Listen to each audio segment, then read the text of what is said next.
From Pittsburgh, from Birmingham, from the new city of Gary, Indiana, came steel to build the future.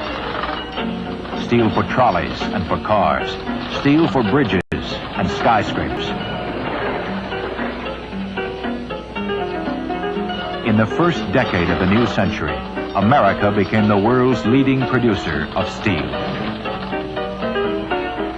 U.S. Steel, created by financier J.P. Morgan in 1901, was the world's first billion-dollar corporation. Steel mills were producing 29 million tons a year by the end of the decade.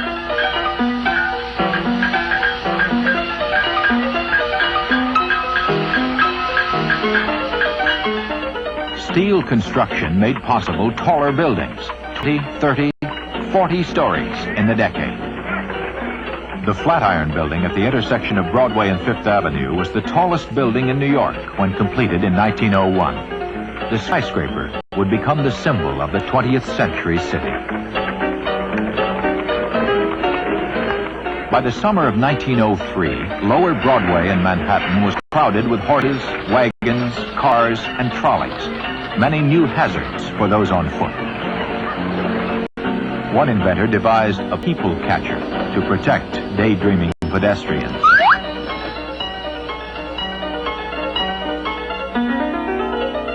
The most visible signs of new technology to New Yorkers were the huge steel suspension bridges built during the decade. The Williamsburg, the Queensboro, and the Manhattan bridges.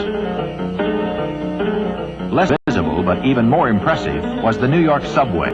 Construction began in 1900. The first section of the Broadway line opened in 1904. From 14th Street to 42nd Street, a trip which might have taken an hour on the street above, now took less than 10 minutes. In 1904, the subway meant speed, and speed meant the future. The Panama Canal will make passage from the Atlantic to the Pacific Ocean 8,000 miles shorter than around the tip of South America. It was an impressive triumph of American engineering and medical technology.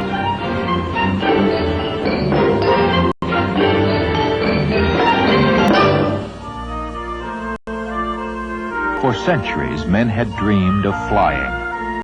But in 1900, few Americans thought it was possible, except by gas or hot air balloon.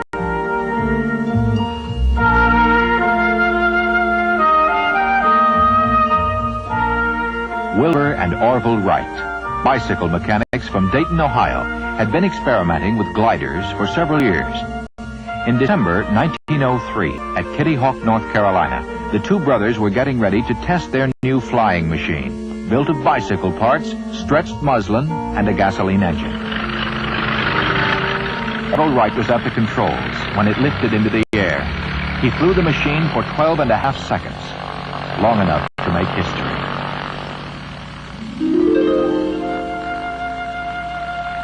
Only a few people were aware of the event. Only 3 American newspapers reported the story. But the Wrights continued to experiment. And they were not alone. Motorcycle racer Glenn Curtiss was known as the fastest man on Earth.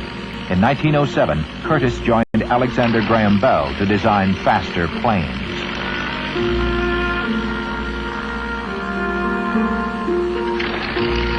In 1909, the Army bought its first plane from the Wright brothers.